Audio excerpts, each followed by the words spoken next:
Ta-da! And we're here. Operation Grow number 10.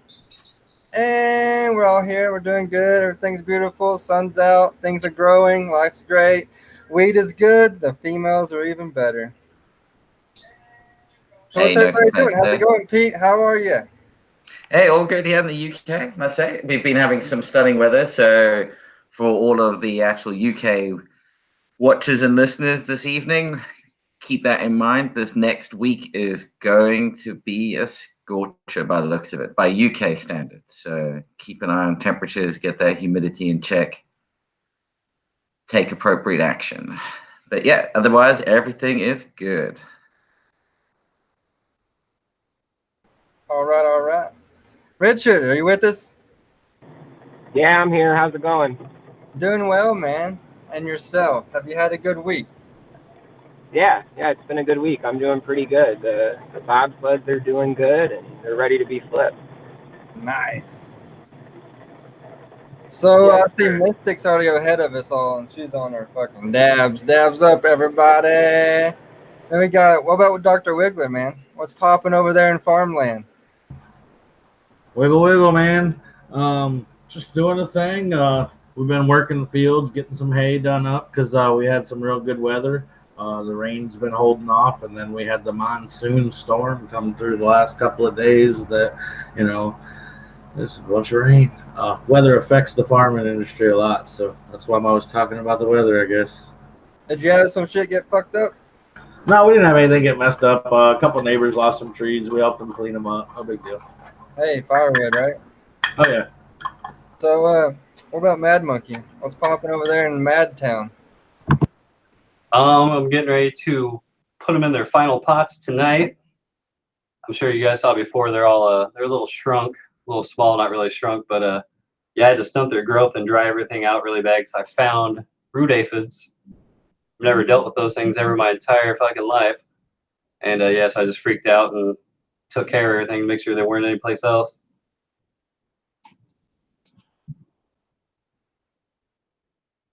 Yeah, those root aphids are some motherfuckers.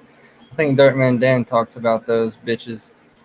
Dude, I was Yeah, I like think- staring at my dirt and I thought I was like hallucinating or something. I was like, is there shit moving down there? What is this?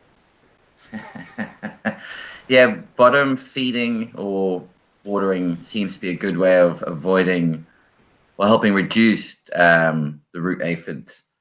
That's for sure. I've never had them. I found a product called Nat Off that I use on the chilies that works really well because unlike that, it's like that dry earth stuff that it's really sharp, stops them wanting to crawl through it. But this one you can actually get wet, so it's not like the what's it called, diatomaceous earth, whatever it is. Diatomaceous earth. That's Yeah, the we've one. got a product here too called Nat Nix or something like that. That's it. Like, that's the one. Yeah, yeah. Okay. Yeah, it's recycled glass, and it's like being overbought right now, so it's freaking overpriced. It's ridiculous. It's $35 a bag. We're using that right now too. Shit, is this like a fucking process or what? I'm thinking like a root drench or some Azamax or something, dude. Like if it's severe enough to hurt some plants, unless you're going to start over. Oh, I have the Maxim and a few other things. They didn't kill them all. I fucking didn't affect the plants at all. No, oh, the bugs don't. Oh yeah. It like the first round pretty much took care of them, and then the shit I did for second preventative pretty much where they were at, like that shit's gone and out. So yeah, they're pretty much gone. Yeah, I would run 3 rounds of Azamax if I had those bugs in my garden. 2, try to save that garden. But every time I reset, it's all brand new pots that's been washed with new soil. Yeah, they were found them in 2 old moms that were getting ready to get cold anyways, so it was their time. Moms, okay. Old plants can get some bugs. Yeah, but it's a good idea. That Natmix, I can, yeah, I'm sure Mystic you know. I mean, that stuff works. If as a good method for prevention, it's it's a good one to actually use. I mean, that's clearly why it's expensive at the moment, because everyone's just buying started it. using it. We just started using it because we found the thrips. We deal with the thrips like some people deal with fungus gnats. Like over in my area, there's thrips everywhere, and we've been battling them. We sprayed the spinoside last time. We've been using Dr. Zymes. We've been using biocontrol. We've been using so many different things and doing different regimens that some of the leaves actually kind of got a little burnt. So I've got a little damage on my leaves because I freaking got in there and I soaked and I drenched them. So I guess they kind of suffocated a little bit or whatever. I really soaked them too much, I think. And we've also used some of the wettable sulfur at one point, a couple points, I think, just as a powder mildew preventative and things like that. Because we do live right 16 blocks from the beach. We deal with a lot of moisture and fog and such at points. Do you recycle soil at all? We used to, but we aren't anymore. We aren't doing it at this point because I am in a condo and I'm not producing as many clones and things. I was recycling the soil when I needed to for clones, and I'm not producing as many, so I don't really need to at this point. I do give my soil to a friend that uses it for other house plants and outdoor gardening and such. So I guess it kind of gets recycled, but not by me. I'm curious how these real root aphids are coming in. Oh, I don't have those. I can tell you exactly how they got in. The thrips probably has taken our dogs for walks and walking around outside. My dog's coming in. All right, so what's the root aphids then? That's the ones that are in the soil. Root 707 soil. For me, it's from taking in a fucking outside plant from someone and just not even thinking about them. I've never had to deal with them before, so I didn't even think to look for them. The only thing I've ever dealt with is spider mites like twice. And same thing there. They came in from fucking an outside plant. One of them was from the same goddamn guy. Well, I think when we got our spider mites, we'd gotten a used tent from somebody, and I think that it might have came in with the equipment.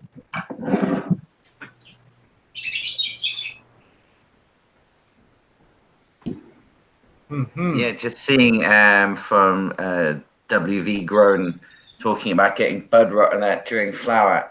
Yeah, I mean, airflow is sort of like the key thing during flower, I would say, and really keeping an eye on making sure you don't hit dew point. I mean, the higher humidities and higher temperatures is one thing, but if it starts to dip into dew point, that's when you're going to really, really run into problems. Yeah, where I'm at, you can avoid that. I'm in a location where my humidity is always pretty high, so that's exactly what I'm doing. I'm dragging air all day, and I mean, we're moving volumes of air, room times.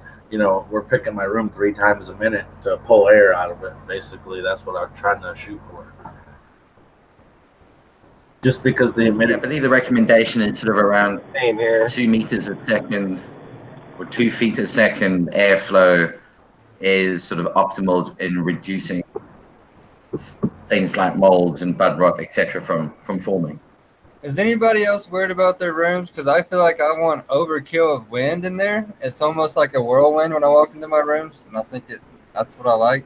It's definitely like that in my room. You walk in my room and it's just every plant's dancing and jiggling, and I try to make it, like you say, a whirlwind type deal. I mean, I'm going for that. So, I mean, I'm guessing the plants like it. They seem to. Yeah. And plus, I feel like it helps a lot with bugs, for sure. Directly blowing on them 24/7, then we'll start to get like wind burn.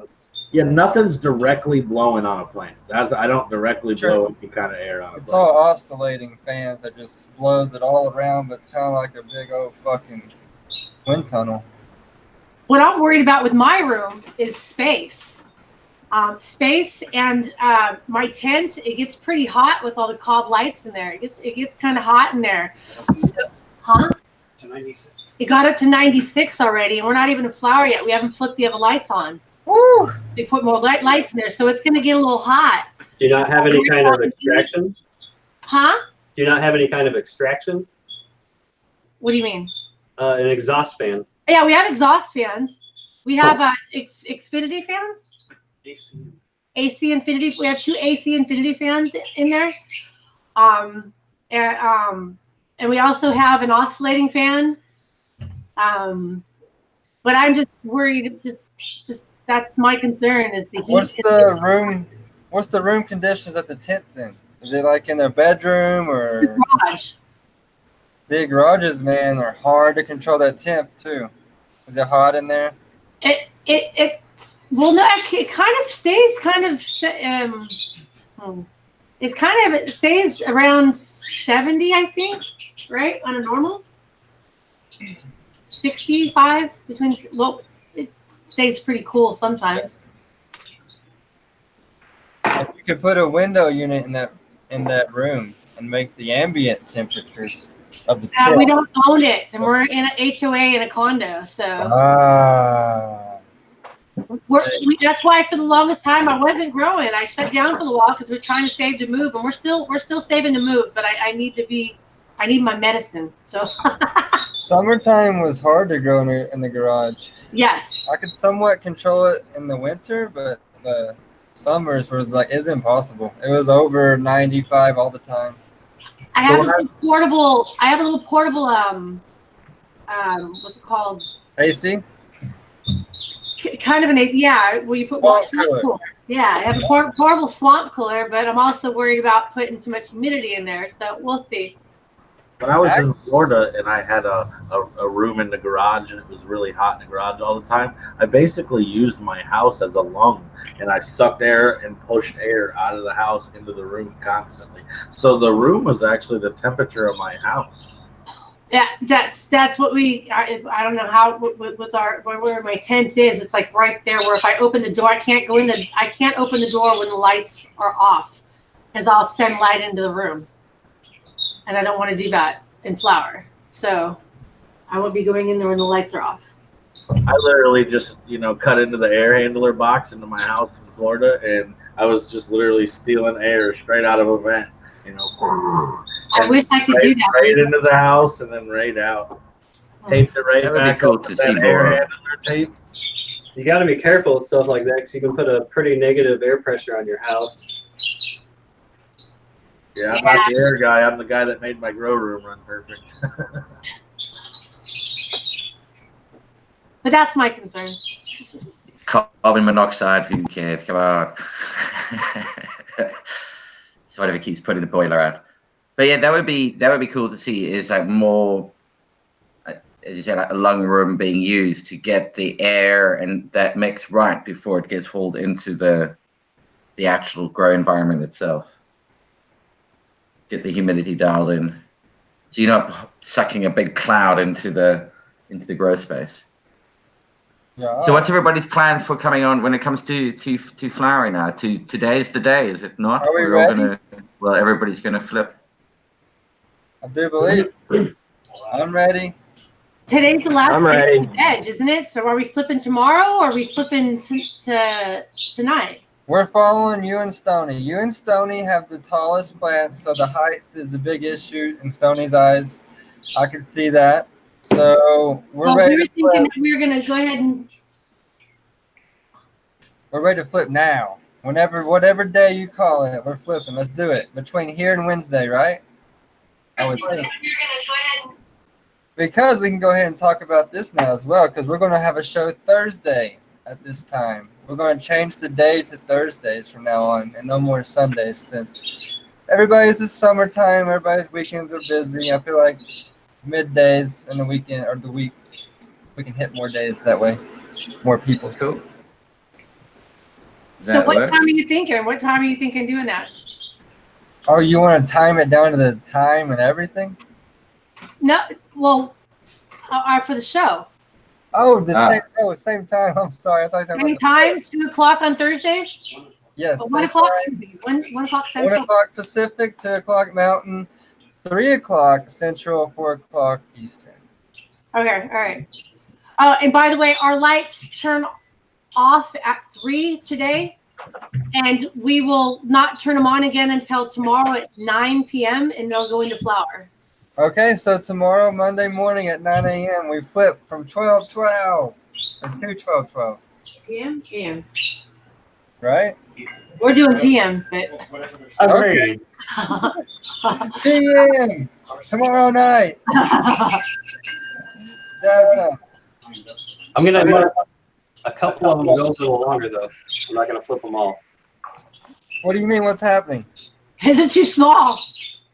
I just want to let a couple of them go just a little bit longer. But I'm No, gonna sir. flip a few of them tonight when they go in their final pots.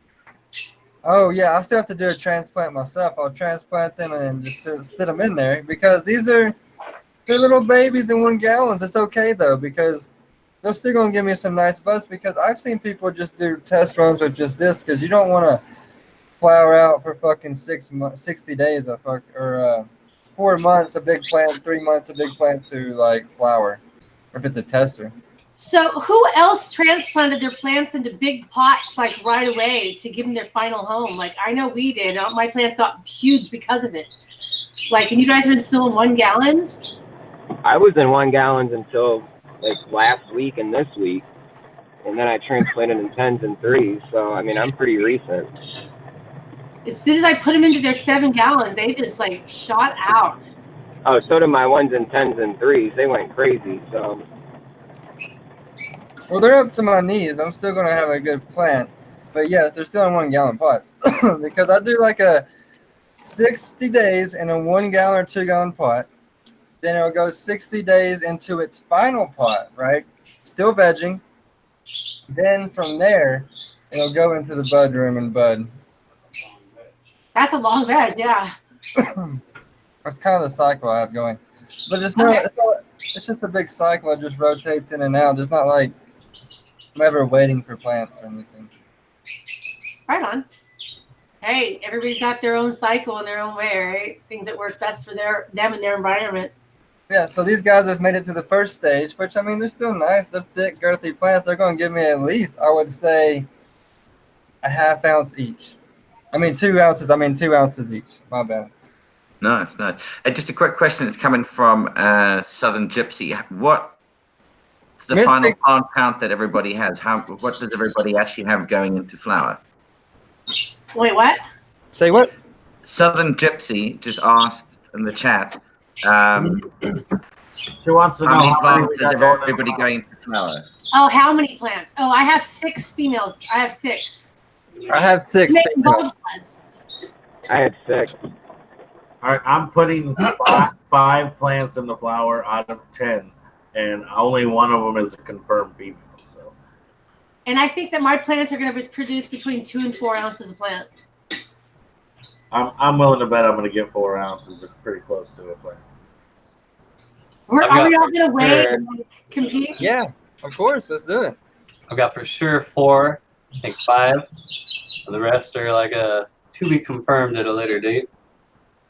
All right. I've got 6, and that 7th one's a little guy. The little straggler on the end.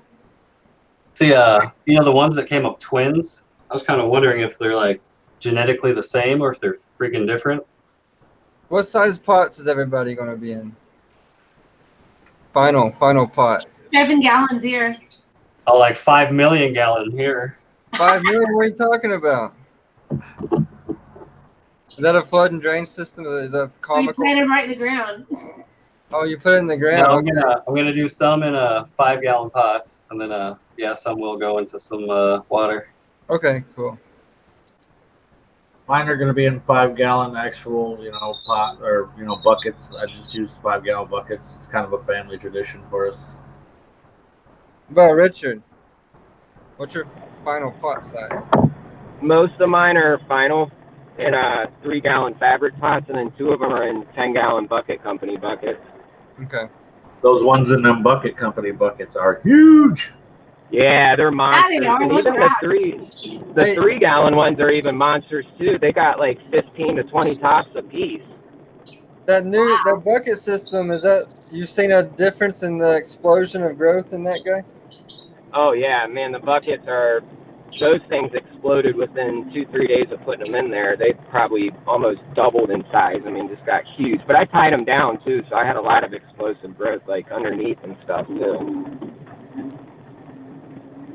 From the lower growth and shit. Right.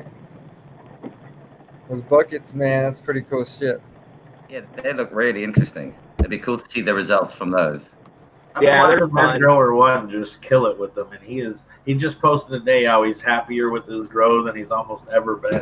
So that's pretty cool. Yeah, honestly, I haven't even been using them long, but the ones that are in the buckets definitely look super, super healthy, and I'm probably going to switch over to all buckets, but I think I'm going to do all 3 gallons. I'm jealous of 15 freaking tops.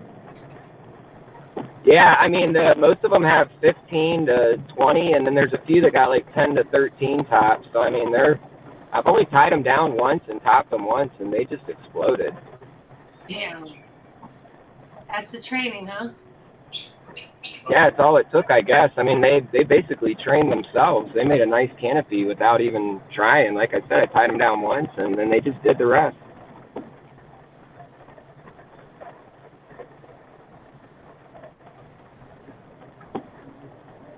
Ta-da. So now those pots, how they're fabric lined, are they? So it's like a cage holding the pot, holding it inside, and is it dripper fed? Yeah, it's like the square bucket, and then on the inside, I mean, I guess you could plant right into it, but they come with this like netting fabric pot. It's not fabric though, it's netting, so you can actually see like the dirt and the inside of the medium, and you can see all the roots, and you know, if there's any problems, you can actually pull this thing out. It's got handles, so you know, you can pull the plant right out of the bucket, inspect it if you need to, or do whatever you got to do down there. I haven't done that yet, but I plan on pulling them out when I'm getting close and checking out the roots and stuff and seeing how the auto water does it. You know, if it gives them bigger roots or what. Is it set up drip to waste, or you got it recirculated? No, I'm draining the waste. I'm watering them like once or twice a day right now. I want to get them to the point where they're watering, you know, 4 or 5, 6 times a day, but just a small little bit and just draining away. Just some cyclical watering, since that seems to be what I'm reading gets like the best results. But we'll see once I do it what happens. But I'm hoping. So far, it's looking good. Man, I want to get my hands on one of those buckets to try one out now. I'm like itching. I'm like sitting here talking to Cobb Grower and telling him I really want one now. I want to try one just to see. I know they're very expensive. Yeah, and they're pretty cheap.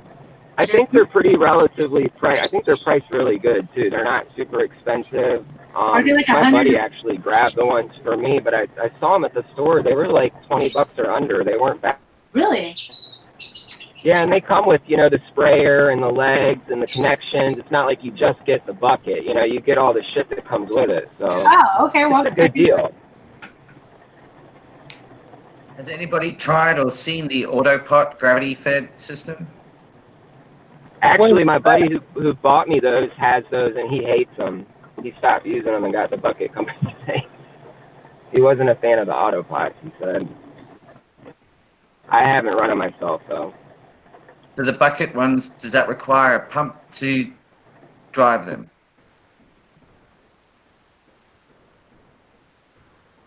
Are the bucket ones gravity fed, or does it need a pump? Are they gravity fed, or do they need a pump? I'm sorry, you cut out, Peter. I couldn't hear you. Did you say is it pump or gravity? Correct. Yeah.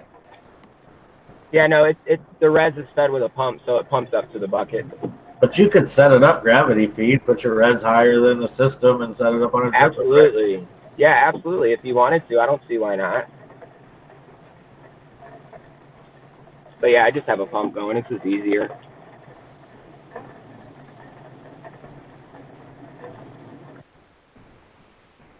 Ta-da! Yeah, cool. How's everybody's charts looking? Are we looking pretty? I actually like to look at my charts. It's been real hot here, so the temps have been up a little bit for me. But other than that, I'm rocking with it. I did get a few emails from the minder reminded me that my soil levels were above my operating range. I need to actually go change it because we're just going to have a couple more hot days, and he's probably sent me 10,000 emails this week. I've got mine set at like critical, not like right at the fucking limit. Mine are set at like the critical. Like I need an email when shit needs to be attended to. Does that make sense? Because there will be a lot of emails if I'm trying to hit dead on what I want.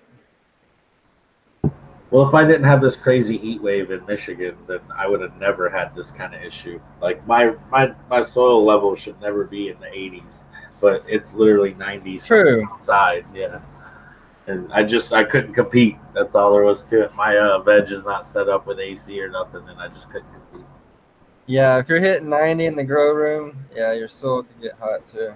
Yeah, that's exactly what happened to me, and I just couldn't compete with it.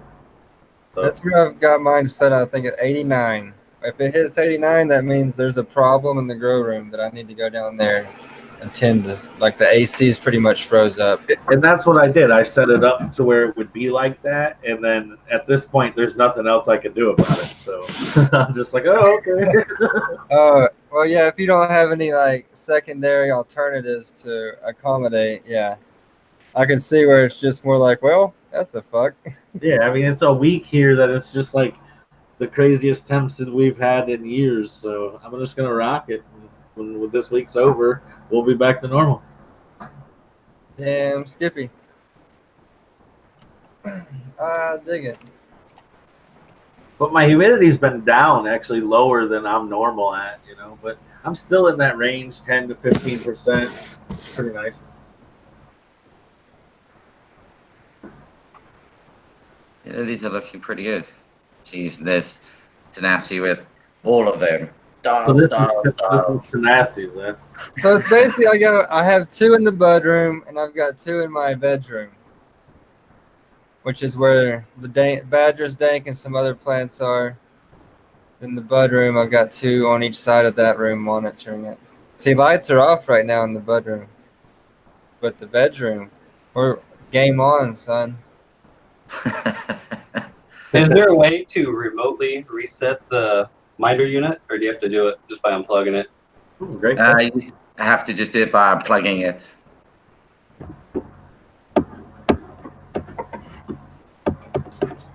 Oh yeah, journals. So how tall is everybody's plant? So we're all measuring, you know, so we got that measurement pre-flower, and then we can compare to the, I don't know, maybe a week or 2 weeks after flower. So I'm at, 10 to about 17 inches, currently. Yeah, I'm 10 to 15-ish. Yeah. I noticed that we were about in the same keel for sure. Like my tallest is probably about 18 inches. What's your shortest? I don't know. I'll tell you in a second. I got to run down there. I'm going to unplug this minder and set it back up. I got you. I'll tell you in 2 seconds. Now, like Mystic, she's got like some 32 inches over there. Yeah. I got one that's like almost 34. Holy I know why it's doing that, Tenacity. I need to make a tweak on the... Is this what you're talking about this? Yeah. Okay, I was about to say, something's odd. No, it's because it's only showing a month's worth of data. Historical, but it knows about events prior to that, and I just need to tweak it to include the Cool. actual data. But yeah, it's all captured. Oh man, what'd you just say, Mystic? I said I got one that's almost 34 inches, but I guess I'm gonna get that re-verified in a second. Cogsware just went to go measure them for me. Right, and then not Stabby, but Stoney said his was around 3 feet as well. Yeah, his are pretty big too, and his are pretty bushy. And the plants are different. Like Mystic, I don't know if you guys are watching each other's plants. Mystic had some like farther node spacing. Yes. He never had that. All his node spacing was always really tight. So that'd be interesting to see in flower, the difference of them two for sure. One's taller, one's they're about the same height, but they got different nodes all over the plant. Yeah. 34 is our tallest. You just made them. And we're back. Anybody want to do a dab? Who's doing dabs? Chat, you got a dab? If everybody makes sure that they do record it, the height before they flip, that would be perfect. That's a good step. We got to input the height too, yeah? That's what you want us to do? You want us to input it so we can look at it on a chart? Yeah, so in the grow journal where it has the growth entry, just put the height in there as the growth. The day you flip it, record the height at that point, and then we can measure it again at the 2 weeks time, and then at maybe every 2 weeks if it's the point of harvest. We get to understand what the stretch ratio is.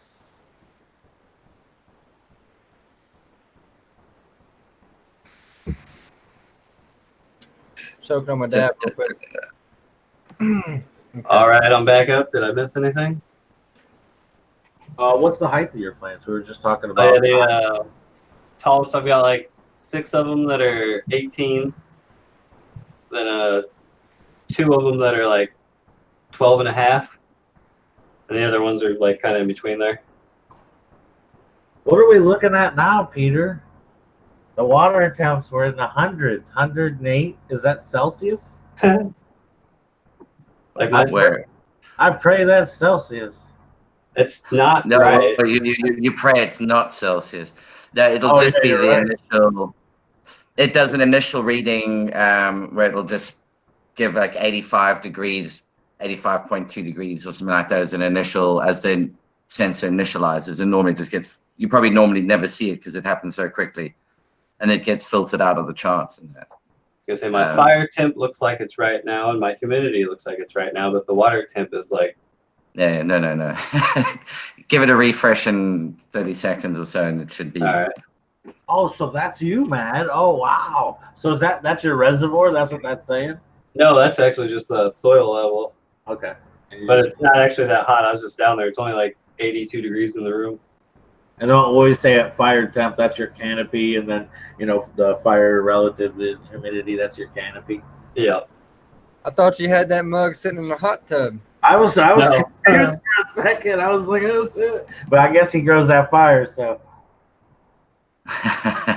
You can't do it without fire water, you know what I'm saying? Ha! That's awesome.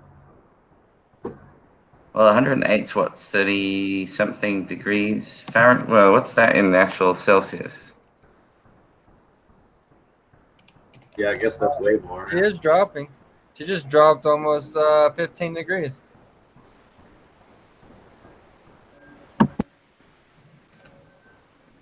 Yeah, that was 38 degrees. That's like it's been sitting on something warm.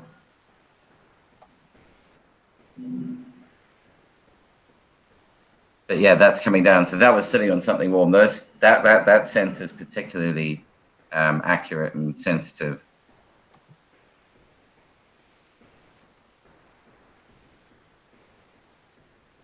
Is it just me, or is there dead air? Dead air. Yeah, everybody was thinking about deep thoughts about their miner units and how. Sorry, I was writing something in chat. Yeah, we got people shouting out in chat. Everybody will say, "What's up? What's up? What's up?" I'm just gonna call it like it is. I'm baked. Ah, dude. I'm stoned too, and I'm about ready to get more stoned. I'm about ready to smoke some boggle dragon out of my freeze pipe. I'm smoking this BX Crippy. It sits right here next to my desk, so this is what I'm smoking. That's like the Crocodile Dundee of freaking pipes. Jesus Christ. Oh God, yeah, it's that huge ice. Coming at you from the Huey. Like, I got a pipe, mate. What do you have to report over there? Emerald Triangle. This thing is rad. I love this thing. This freeze pipe is amazing. It is huge. It's monstrous, but it's so rad. It's so easy to clean. That's fucking I cool. can actually enjoy flower again. I'm a glob snub. I don't smoke flower very often because it's harsh on my I'm a flower snob. I'm like, ugh. Dabs, ugh. So this mug is frozen. I love my flower too, man, but I will do some dabs. I will not dab BHO. I just will not do it. Yeah, I say BH no. Exactly. Guess what? So the 710 concentration celebration. Oh yes. And third place was some BHO. Oh, it is what it is, but that doesn't mean I gotta intake it. It was some chatter, which is pretty crazy. So it was nice, stable, clean stuff then, yeah? Yeah, it's pretty clean stuff. Darkness Grows got third place with his Yeah, I seen that actually. Yeah, he killed Who it. Golden was Goat second and third? which is pretty nice. It was delicious, actually. Actually, Shatter doesn't usually have a terpene smell to it. This had its own little twang. It smelled somewhat, not like actual flower, but it had somewhat of a twangy smell to it. It seems like it's got to have the indifferent flavor or taste and smells these days to get any kind of recognition, yeah? So where did you place? I did not place. He placed a bunch of dabs on that damn banger. I made a mistake. I realized that this yesterday after I smashed a lot of rosin that I messed up by trying to make saucy diamonds with my shit. And I should just allied up some fucking traditional Tanasi Gardens rosin that I'd like show on my Insta or YouTube and shit to make. And because it's just so much creamier and terpier, and I tried to make saucy diamonds, and it basically just liquefied the fucking rosin for like cartridges. I shouldn't have did that. Yeah, But I stick did with place. what you know. Dialed in terpenes had some creamy, beautiful 90U bubble hash that won first place. Then there was this, I want to say a guy named David. He was nobody knew of him. He's never been around. He was wearing a blue shirt. I don't know what to say about him. Man, I gotta say shout outs to some bubble hash, man. First place taking it with bubble hash. Dude, that's hardcore. Second guy had bubble hash as well. That is hardcore. I love them judges even more than I love that event. That is awesome, man. That for bubble, you know how hard it is for bubble to take first in almost anything. Everybody wants that terp sauce. Yeah, I even was a pro judge for the pro side for the companies to enter. I will always choose the creamy premium rosin over BHO extractions, no matter live resin, fresh resin, whatever the fuck you got, man. Because on the hardest scale of level, you will never ever beat the rosin. I don't care. Yeah, I definitely think there's a flavor difference of Gloves off. Okay. Anything. Like, I mean, if you just smoke bubble hash, the flavor difference, the profile difference, the terp difference is way better than if you even press that bubble hash, or if you made BHO out of the product before that hash. I'm definitely talking about pressing that bubble hash, especially if you collect the 90U and the 120U. Well, he just won with 90U, and you would have pressed it, is what he's saying. So you would have changed. Oh, he did press profile. It. Oh, so it was pressed. It was pressed 90U bubble hash. So it's rosin. It was rosin. Oh, that's a different world. See, I thought it was bubble hash. No, that's crazy. Yeah, that's what I was like, what the hell? Like, nobody wins with bubble hash. Yeah, that's crazy. You have to press your bubble hash. Going from bubble hash to the rosin, don't you lose like terpenes in the process a little bit? Or I feel you do. That's what I was just saying. No, it can be. So then, given are we looking at? Given that at this point everybody's flipping over, what you guys are like growing for different end product. Some of you are growing strictly just for flower. Some of you are growing for producing extract from. Are you going to do anything different in terms of, do you have anything specific that you do when you're growing towards flower as opposed to growing towards extract? I think what makes a plant a good extract is within the plant, not within the grow. I mean, you got to be able to good grower, but them genes got to be in the extract to find that great extracted plant. That's strain dependent there. Yeah. The DGC cup, when I first had my stuff pressed and I got that first whiff of it, I was like, oh my god. Yeah. Just certain things like perfume and extract way better than other things. And then some things, just give you a little bit, but that's a little bit of diamonds as well. Yeah, but so, and what about structure? So, for instance, denser buds versus area buds. So you could force that foxtailing and therefore create area buds during the flowering period, which maybe works better for certain styles of extraction. Yes, no, just an idea. To an extent, I think genes are going to play a lot to do with how dense and how not dense the plant is, really. That's how it works over here at my stuff. I want nice dense nugs. I don't want no airy, hairy mini. Shout out to Mendo. I hate them little light, fluffy, airy buds, but man, this fucking raspberry beret stuff I accidentally made is freaking just, I don't know. It's got this smell and taste to it. It's strain dependent. I've seen just the frostiest shit not squish nothing, and then some what we would be like, oh, that's mids, and then it just squish out like 50% returns. Yeah, I guess it depends on the style of extraction you're using as well. Yeah.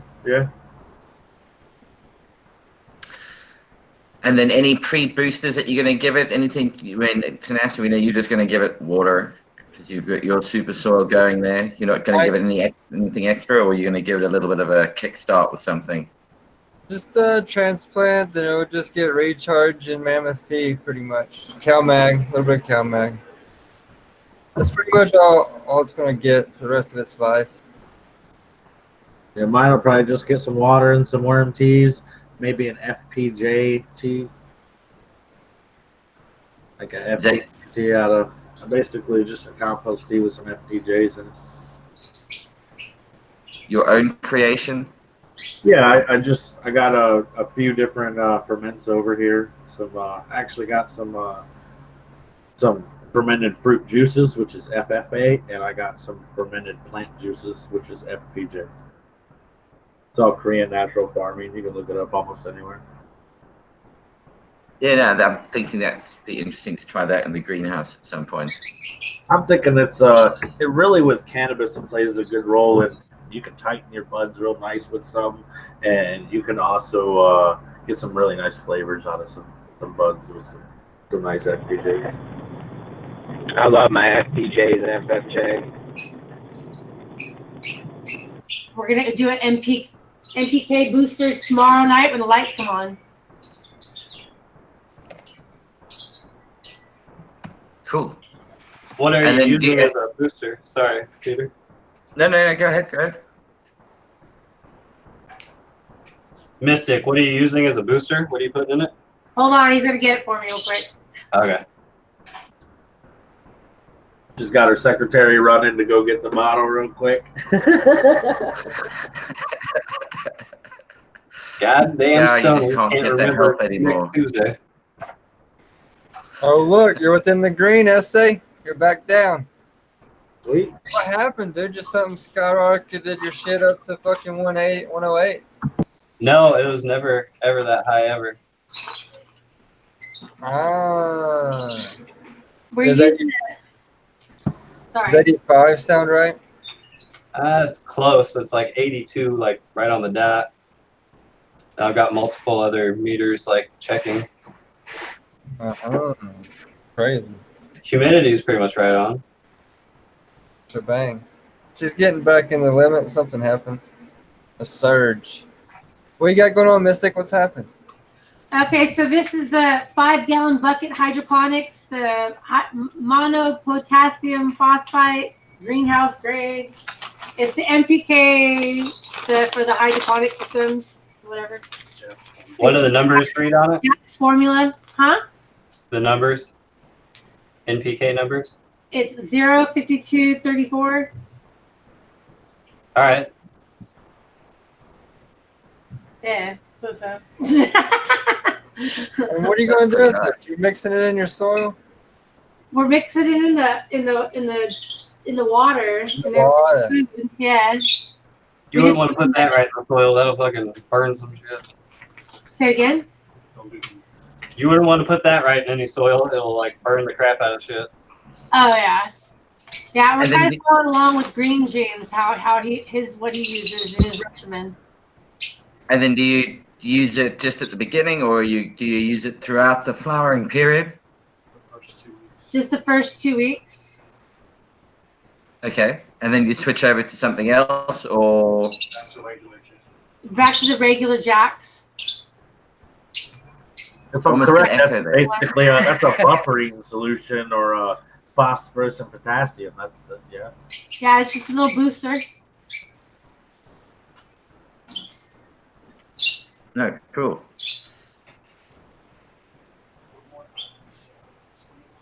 Mm-hmm. That should help produce more. Richard, lymphocytes. yourself, what do you do? Do you? Neither. But what I'm showing on mine, Tanasi, you asked a little while ago what I was showing here. This was the predictive analytics that I was working on that we'll be bringing out. Need to add in some additional fine tuning, but this is actually a month's worth of predicted temperature results, which is the blue line, and the orange line is what actually was observed. What I need to do is throw in local weather conditions to pick up on these spikes that it saw, but it's difficult to get a weather forecast that's a month in advance. So, but it's working. It's getting pretty good.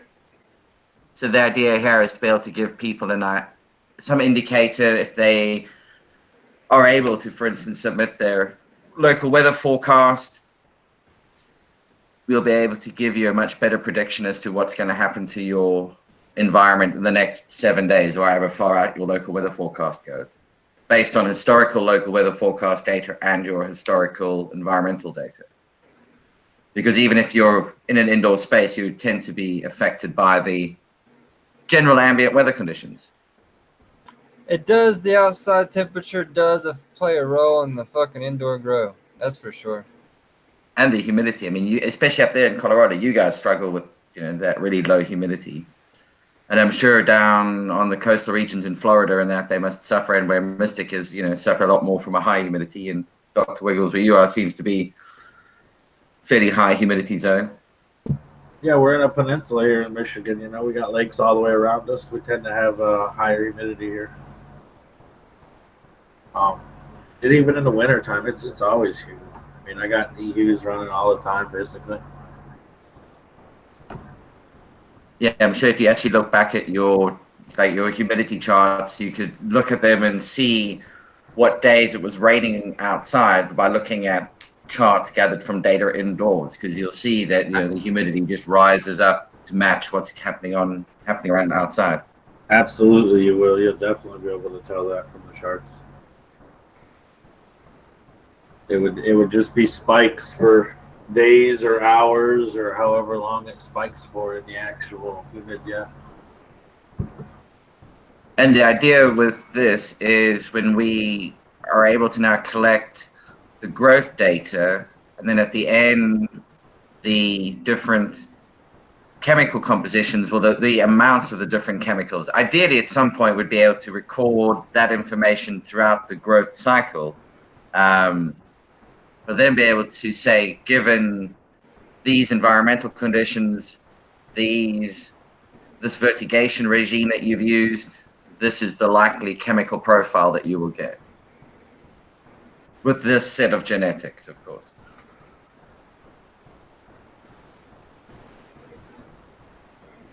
Talking about recipes? Yeah, and being able to give some sort of steering. If you pick up a packet of X, be able to look it up and go, okay, this is what I need to do. And if you're able to capture some of that data and enter it as you're going, so if you know I can keep the environment in these conditions, it'll then say, all right, well, if you can keep it like that, then this is what you'll expect to get at the end. Well, I see what you're saying. So, if anybody that followed any one of us, they could look at our charts and then try to dial their room in the same. If that's what you're basically saying, yeah. Yeah. So somebody could look at it and go, oh, I like the results that got. I want to replicate that. So let me look at how they did it. What did they do to get those results? I mean, that's what all growers basically do. We're replicating something. We're trying to, you know what I mean? But, you know, in our indoor environment, we're trying to replicate some environment. You know, that. I kind of just talk to the plants and they tell me what they want. Hey, I'm the mystic grower over here. I let the worms wiggle, you know. They do their thing, and like I come in and smoke some weed when it's done. I love that Nazi. Oh no, I play excellent. nonstop Prince music for mine. That's how I get the purple, man.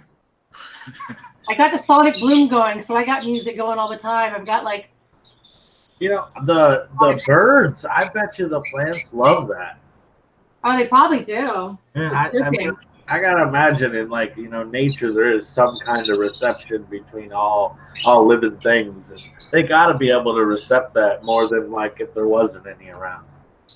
I bet after a while, even the plants wish they could yell, "Shut up!" Right? If a plant could tell. Feed me, Seymour. Yeah. We're using sonic bloom, and the whole idea behind the sonic bloom is the crickets chirping, kind of like my birds in the background.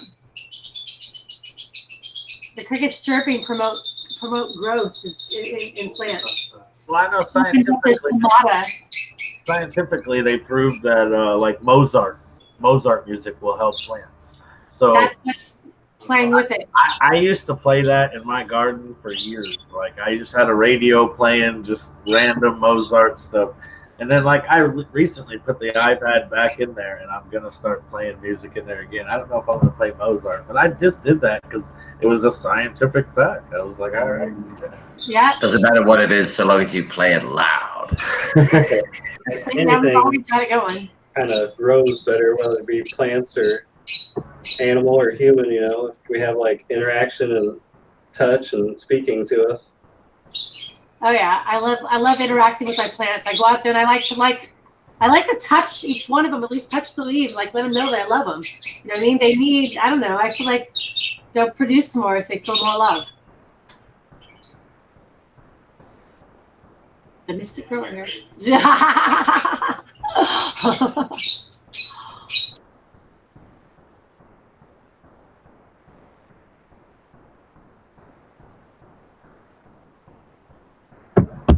You muted, Tanasi. You muted, Tanasi. Ah, you got me. Stony is. So Stony. we're going to flip between now and tomorrow night. Woohoo. Everybody, I'm guessing maybe it might take somebody till Tuesday. I don't know. I guess it's not going to matter that much. But this week we flip and shebang. We'll be here Thursday as well to talk some more about the flip. See? Yeah, and everybody please remember record the heights of the plants as you flip them. Is Thursday? Never mind. Ooh, we can talk after the show after that. Yeah, see? Anything goes here. We got Richard coming from the plane.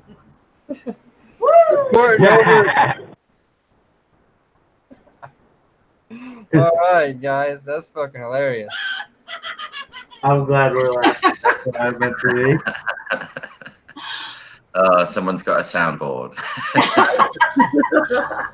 That would be Tanasi.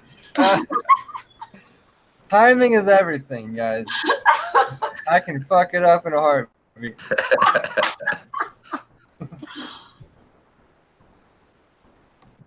All right. Excellent. Excellent. We're going to call the show then. So let's do that. Everybody have a good week. Chat, you'll have a good one. Have a good day. Thanks. Take it easy. Bye, guys. Wiggle, wiggle. Thanks everyone for joining in. See you Thursday. And we'll be back Thursday. Yeah, you got it. See?